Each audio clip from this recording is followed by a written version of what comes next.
welcome back to the channel. Sorry for the shape that my face is in. I'm a little beat up right now. I had a bit of a fall earlier this week. No problem, I'm fine, but just a little embarrassed and a little beat up. So bear with me please on that.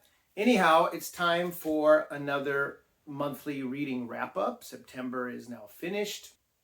We're well into October now and into several BookTube events, including Occult Detective October, as well as many other ones that are going on. I'm sure a lot of people getting the spooky season vibes. It's a little too warm here in Osaka to be completely feeling, Halloween-y yet, but I'm feeling the pull a little bit. It's getting better. The weather's cooling down just a smidge, so that's good anyway, although I'm still plenty sweaty, I'm sure.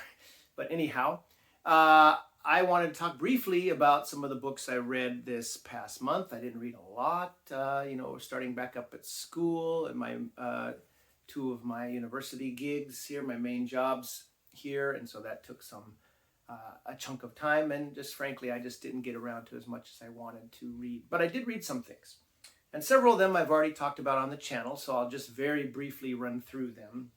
Okay, the first thing I read was this Men's Adventure Library Journal, fun little tome here. I watched them eat me alive. I did a flip through of this at quite some length, so I won't talk about it much here other than it was a very fun read. This has been out for quite a while, and lots of cover art from the Men's Adventure magazines from the 50s, 60s, and 70s that were very popular back then. And one of the most popular themes was animal attacks, right? There are all sorts of different themes, and the Men's Adventure Quarterly and the Men's Adventure Journal editors, Bob Deis, Wyatt Doyle, and Bill Cunningham for the Men's Adventure Quarterly. They put out all sorts of cool magazines and books, reprinting the creme de la creme of the stories, some of which are very well written. The ones in this book are quite well written and quite, fast-paced, good, pulpy, trashy fun. I enjoyed reading this a lot. If you want a better look inside, a closer look inside of all the great covers and things that are reproduced in beautiful color in this edition, please watch that earlier video. I lost a couple subscribers during that video, so maybe it's a little too hardcore for some of the gentler souls out there. I also read, since it was Cimmerian September, I read Robert E. Howard collection of 3 Elric stories, The Lost Valley of Iskander, and that was terrific. All 3 stories in there, which were the daughters of Elric Khan and Hawk of the Hills, and in between was the titular story, The Lost Valley of Iskander, which I think was earlier published under a different title, The Sword of the Hills, something like that. Anyway, all 3 of those were really good, particularly the daughter of Elric Khan, I would say, but all 3 were great, good reads, full of action. Again, I talked about those in detail as well in another video about Elric. Of course, you can find those Elric stories and others in this lovely Del Rey edition, Elric and Other Desert Adventures. I read the zebra printing of The Lost Valley of Iskander with great interior art by Michael Kaluta and a great cover by Jeff Jones. For some reason, I can't find my copy right now. I hope I can track that down. I know it's here someplace, but I can't find it. I couldn't find it in time for this video, so I'll just put the cover up on the screen here. That was a heck of a lot of fun. Blood and Thunder adventure stories written towards the end of Robert E. Howard's sadly short and curtailed life, but excellent. He was at the peak of his writing powers, and his action scenes were just terrific. And then I did a buddy read with a new discovery of mine when back last, I believe it was in August, I did a video in a response to Chris at Liminal Spaces and Jake at Pulp Mortem talking about their DAWs. They did a live stream showing off their DAW Yellow Spined editions, fantasy and science fiction books. And I showed my own DAW collection, small though it is, in my own video. And several other YouTubers joined in, including a new to me at that time booktuber named Garage Geek, David at Garage Geek. Really great guy, has a very cool channel. I highly recommend you go check it out. He talks about not only books, but, predominantly comic books, but he talks about books and vinyl. He loves to collect old vinyl and old books and old comics. And he also has a jigsaw puzzle channel. He's a very fun guy, and he and I struck up a correspondence from seeing each other's videos and commenting on each other's videos. And again, one of the best, perhaps the actual greatest aspect of being a booktuber and being on this corner of BookTube anyway is the community aspect and meeting cool people that you wouldn't ordinarily get a chance to meet in your daily life that are into the same kinds of things as you are. And David and I were simpatico right away, and we said, hey, I saw that he had picked up a cool vintage paperback edition of the first Starwolf book by Edmond Hamilton, which he published in 1967, called The Weapon from Beyond. Now, I don't have that individual edition, but I do have this, what is this? This Ace.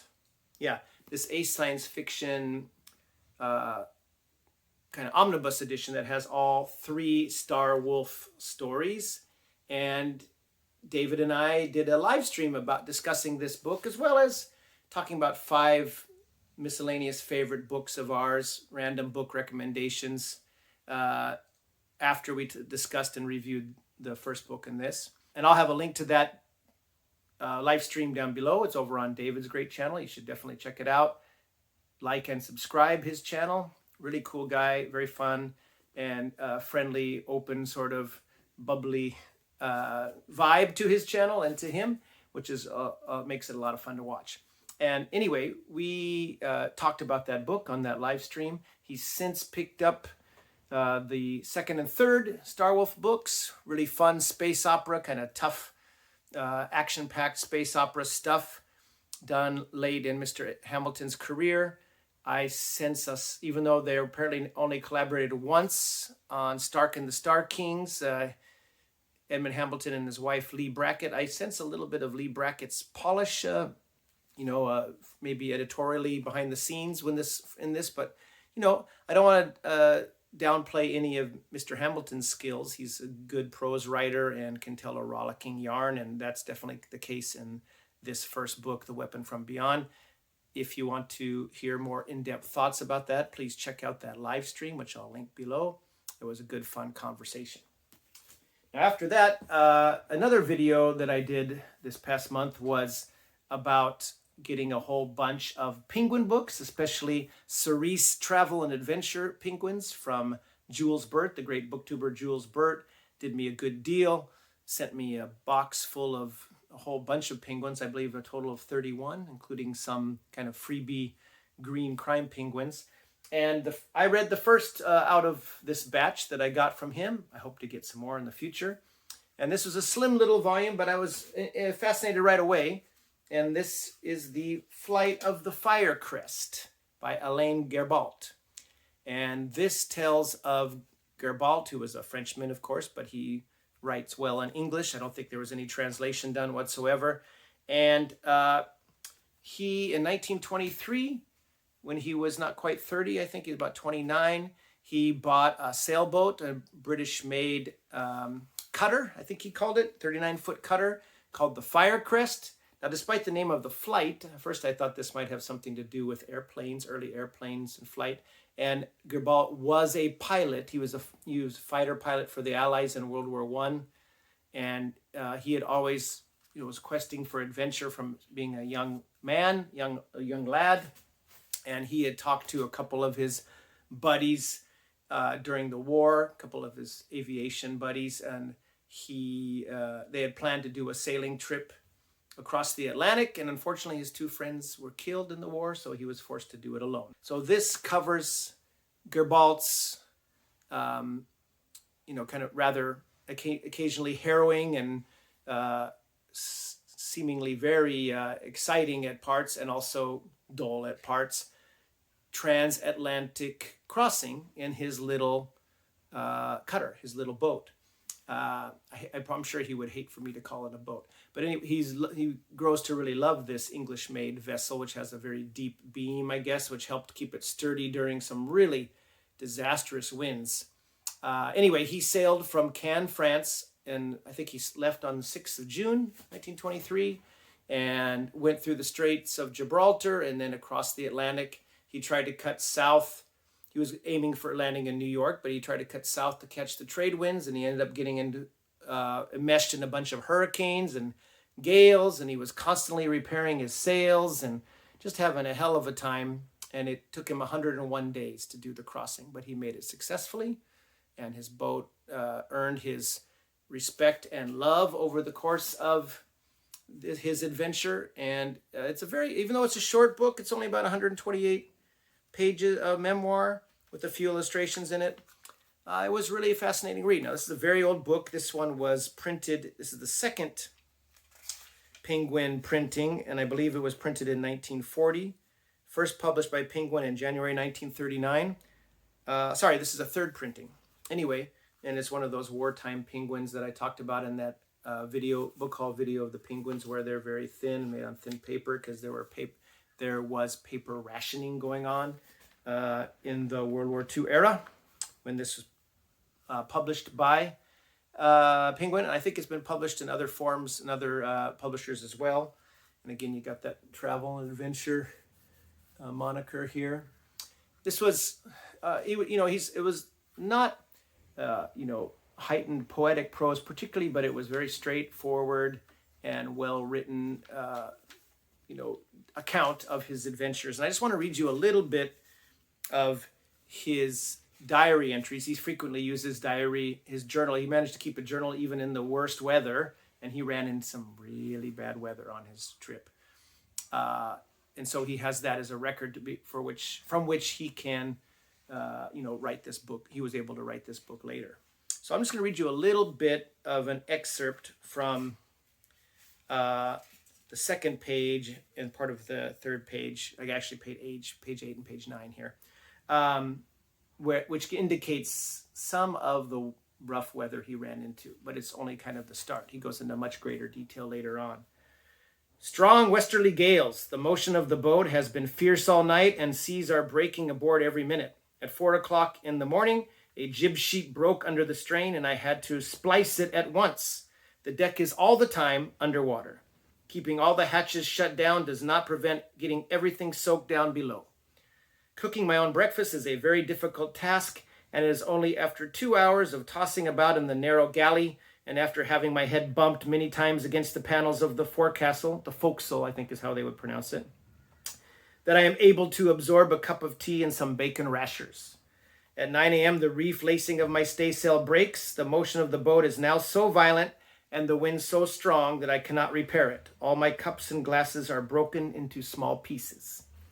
At noon, a huge wave breaks aboard and carries away my sail locker hatch. The waves are increasing in size. The sea is now tremendous. It blows so hard that my sails cannot stand the strain. A big hole appears in my staysail, and my mainsail rips down the center seam, leaving a 3-yard long slit. I have to lower both to save them, a very difficult and risky job to do in such a wind and with such a sea. Can hardly stand on the wet and slippery deck, and it requires 1 full hour to accomplish the task. I am tempted to set my storm trysail, but the wind is still increasing. It is now a real hurricane. In such weather, no sail can stand. The humming of the steel shrouds now gives exactly the same note as one hears in a fast express train. It means that the wind attains a velocity of more than 60 miles an hour. And on and on. Now, not every day was like that, but he had a lot of them, and it's incredible what he did. And as in typical kind of, I guess, early adventurer fashion, very phlegmatic, very stoic, almost died. Then I had some bacon rashers, that kind of thing. He has fish poisoning. I never heard of fish poisoning before when he eats too much fish. He finds out about a third of the way across that his water, the casks that he took on board in Gibraltar of his freshwater supply, they weren't properly treated, and so the water has been tainted by tannic acid and is undrinkable. So he has to try to wait for the rainstorms, and he's rationing himself up to 1 cup of water a day, and just all sorts of stuff going on. Even though he was not the first to cross the Atlantic solo, he was given a hero's welcome in New York when he arrived, and had a lot of people writing to him. He concludes in the book about all these people writing and wanting to join him on his next voyage, and he had to let them down, of course, because he liked to be alone. But he was quite touched, and sounds like he responded to every one of them. People who just were willing to give up everything for a life of adventure, and that's what he pursued. Shortly after this, he got his boat repaired and fitted up with newer sails, because he was constantly repairing those poor old sails on the way across, and so he got all new sails and a bunch of new things. And he eventually circumnavigated the globe, and apparently was in 1941 passed away from tropical fever, perhaps in a Japanese POW camp or something. So he didn't live very long, only about 46, 47 years, but he packed a lot of adventure in that time. And this is a really good read. So if you can find this in any other format, including this series, Travel and Adventure Penguin, I recommend it. Very interesting. And one of the lovely little touches is he was quite a reader. He loved poetry of the sea and books about the sea. And he goes into, in the first chapter, he goes into loving detail of some of the books that he had. 200 books on board the Firecrest. He had next to his berth in his small, cabin, captain's cabin or whatever. He had bookcases inset on either side, and they were full of books. I can't imagine the condition they were in after all the heavy seas by the time he got to New York. But, he was a very well-read guy, obviously. Very cool book, very cool memoir. I recommend it. I like this kind of early travel and adventure. And I'm looking forward to getting stuck into those other travel and adventure penguins I got from Jules. The last book I read, full-length book, was the third in the Elric saga. Elric, Michael Moorcock's great kind of sword and sorcery fantasy series. I've been reading along with Tim at Secret Fire Books and Chris at Liminal Spaces and Jim at News from the Gelding. They're doing this reading of the main 6 Elric novels throughout the year, and I've been reading along with them. I finished on the very last day of September. I finished the third book, The Weird of the White Wolf, and as it turns out, the White Wolf is Elric. And this was another great, fun read. What I like about these Elric books is they're short. They're about 150, 160 pages. There's usually 3 stories. They call them book 1, book 2, book 3, and they often have their own titles. And they're just, just fast, robust adventure tales with, tinged with melancholy and doom, as is Elric's, basically his course through life is full of foreboding for a grimmer future, and he's essentially in exile in this one. After the first story, we return back to some of the main characters in the first Elric book, Elric of Melniboné, where he returns first in a stealthy way, and then later leading a group of pirates and adventurers and the navies of some of the young kingdoms through the sea maze that protects the sleeping city of Ymir, the Melnibian capital city. And Elric basically betrays his own people to get his revenge. He's so consumed by revenge to get his revenge on his, hated cousin Erkun, who he left, instead of killing in the first book like he should have, he left him in charge of, kind of emperor in waiting, while Elric took a couple years to wander the young kingdoms and see what things were like, which occurred mostly in the second book, the Sailor on the Seas of Fate. And now he comes back, and Cimmeral's put in a sleeping spell again, and Erkun is out for Elric's blood, and there's a whole bunch of stuff that goes down, which leaves Elric even more embittered and resigned to his fate as an agent of chaos, the chaos gods. The second and third story, now that's a good story in itself, and kind of concludes that kind of portion of that tale of Melniboné. And then pretty much from now on, we're following Elric as he goes, travels around and gets involved in various adventures. So there's a slight episodic feel, but they all hang together pretty well here. Anyhow, Elric is now kind of I guess you could say a wandering adventurer who gets involved in various, he's not, I would hesitate to say hired by any stretch because no gold passes hands or whatever, but if his curiosity is aroused enough, and it is by two women, as it turns out, in these next two stories, that he will get involved, and often romantically with the woman as well. And goes on some pretty wild, as Chris would say, wild and crazy and surreal adventures. Very cool, very interesting and fast-paced and beautifully written. And I liked it a lot. And he gets a new boon companion this time. Now, the one from the second volume, Smjorgen, Count Smjorgen. Sadly, doesn't really survive very long. It doesn't pay to be a friend of Elric, I guess, but he acquires a new friend in the second story called Moonglum, kind of short and cheerful man who somehow meshes well with Elric, and Elric takes a liking to him. And I believe Moonglum will be Elric's companion all the way till the bitter end, as far as I recall. And that's great because he's a lot of fun. Anyway, I really enjoyed this book, just like the previous two. This might be my favorite so far. I kind of like the Elric of this book. He's a little more cynical, a little harder edged. There's some good action in here, plenty of weird creatures and magic and weird god activities and strange citadels that sing and have weird visions and all sorts of things like that. Very well described. Moorcock's imagination is in full flame here, and he's got quite a wild and surreal imagination, and it works to the story's benefit. And I kind of like this one adventure at a time sort of format. It's kind of a novelette structure where it's kind of Elric recalls back to those adventures, but they're kind of standalone in a lot of ways, and I like that kind of approach. So I'm enjoying this very much.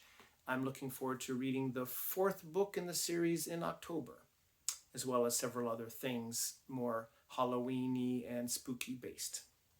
Now, I did have time, because it was still Sumerian September. I only read the one complete book, The Lost Valley of Iskander, for Sumerian September, which again is a great event put on by Michael K. Vaughan, #1 champion of Robert E. Howard, the best pulp writer who ever hit a typewriter or drew a pen. And I wanted to finish the month with a couple more. I didn't have time to get another complete novel or anything read, or book of short stories, but I did read a couple of short stories to varying degrees of enjoyment. I like Solomon Kane a lot, but I decided to read, I was going to read, Wings in the Night, or what was one of some of the other my favorites, The Hills of the Dead, but Paul and Steve have covered those pretty well already on their great, YouTube channel, real fun channel, Check Your Shelf.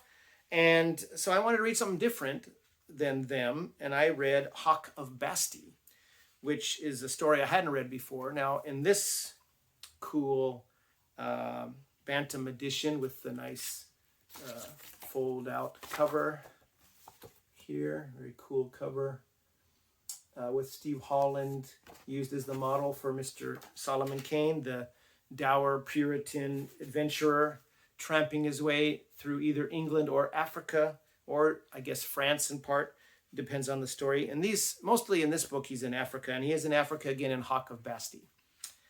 And this story was apparently not completed fully, and so in this edition, Ramsey Campbell, the great horror writer in his own right, and was a fan of Howard, he completed this story. I don't know how much he added to it, but the tone doesn't seem to shift at all, so Campbell did a pretty good job keeping the spirit, at least, and prose style of Howard.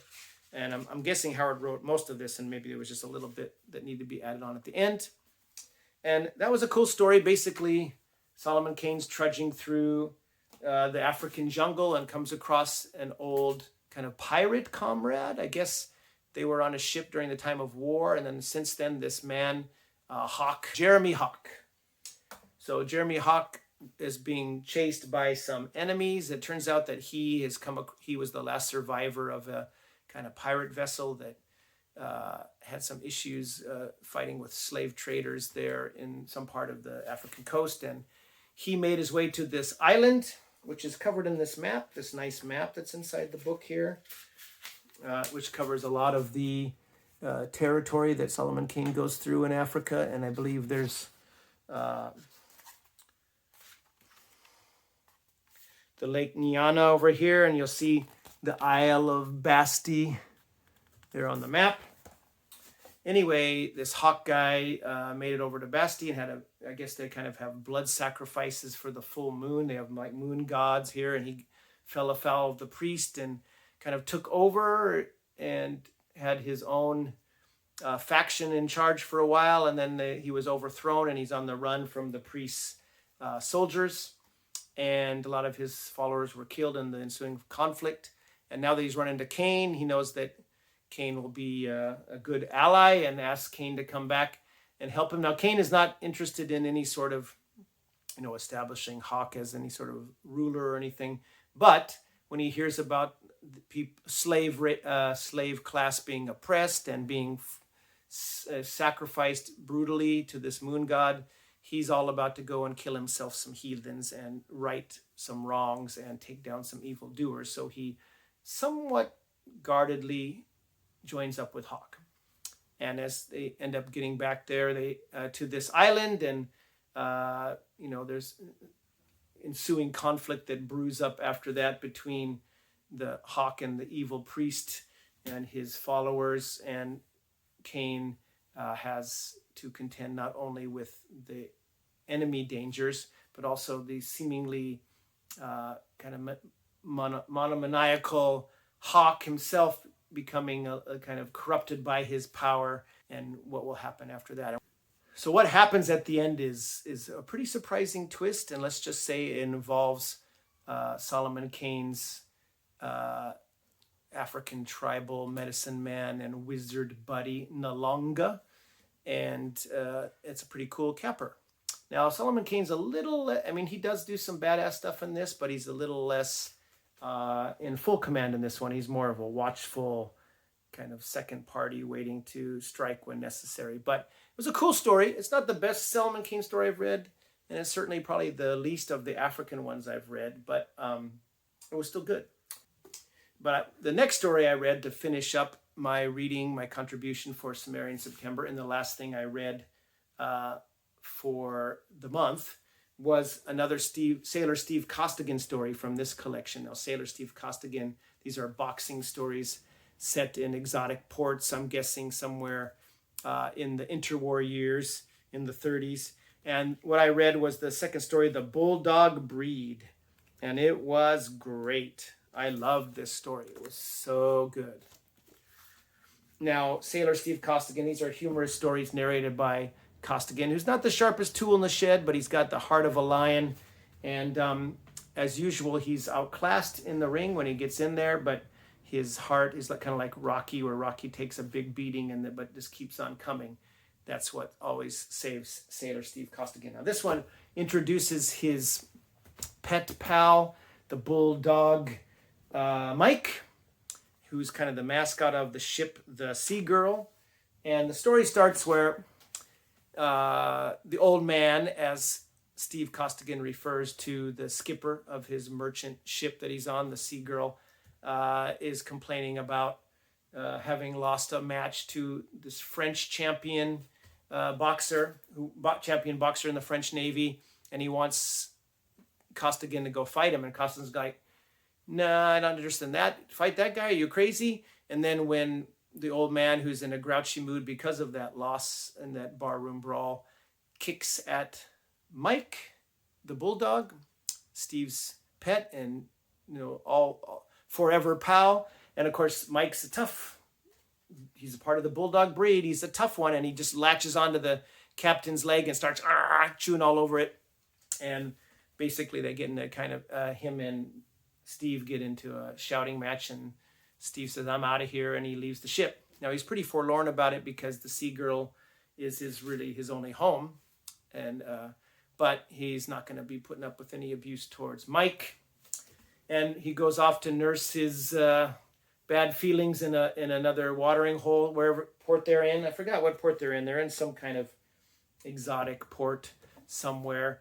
And he gets in a contretemps with this big dandy of a French guy who again takes a kick at Mike, the bulldog, or pokes him with his cane, or starts to hit him with his cane and whacks him really hard just for fun because he's a cruel SOB. Sailor Steve Costigan is not going to put up with that and dicks the guy and knocks him flat on the floor. And after that, the guy wants to challenge him to a duel, and Mike's drinking with a fellow boxing crony from another ship, and the guy who speaks some French, because Mike doesn't speak any French, and the aggrieved party in this case, the dapper French SOB, doesn't speak any English apparently, or at least pretends to not speak any English. Since he is being challenged, Sailor Steve is able to choose the weapons, and he chooses, his fist, because that's the only thing he can really use, thinking that, he's going to polish this guy up pretty quick. This guy just goes by Francoise, and I think you can see where the story's going here. That might be related to the champion of the Navy, French Navy, that beat up on the captain earlier. Anyway, he's a kind of merciless smile spreads across his puss as he hears that Steve wants to go into the ring and go 1-to-1. And so they lead him off to this ring, and Mike's in there, and the guy, his buddy, keeps trying to tell him, hey, this guy is, but Mike's, just saying, do this, cut my eye, do that. And so basically the guy is way outclassing Steve with boxing technique, pounding the crap out of him, but Steve just keeps on coming, and he's just about ready to go down for the count when he hears a bark from Mike, and he looks over and he remembers this happening when Mike was badly attacked by a much bigger dog somewhere back, I think he was saying in Alaska or someplace. Anyway, one of the earlier places where he had Mike, and he remembers this fight and how Mike never gave up, now how badly he got hurt, and he almost died from his wounds, but he came back, and that kind of enlivens the spirit of never giving up and never backing down, and just like a bulldog going on until he keels over dead. Spirit inside Steve Costigan, and he comes back and just lays into this Francois guy and turns the tide. And it's just such a really fun, well-written story with a lot of heart. And it was funny in parts, but it was less of a humorous one and more of a straight-up boxing story with a little bit of humorous elements here and there. It wasn't outright, slapsticky kind of comedy like some of these Steve Costigan stories can kind of be. The fighting is always treated pretty seriously, and Robert E. Howard, being a boxer, knows what he writes, and he describes these boxing matches really well. And as it turns out, the captain and the crew all cleaned up on this match, and they found out about it, and all is forgiven, and Mike is now a prestiged member of the crew in the skipper's eyes. So all works out fine. Just a lovely, well structured and fun story. I really, really enjoyed it. So it was a nice capper to my Cimmerian September reading. I didn't get as much read as I would have liked. I'm still going to read some Robert E. Howard in October. I'm hoping to read some Conrad and Kirwin occult detective stories for Occult Detective October.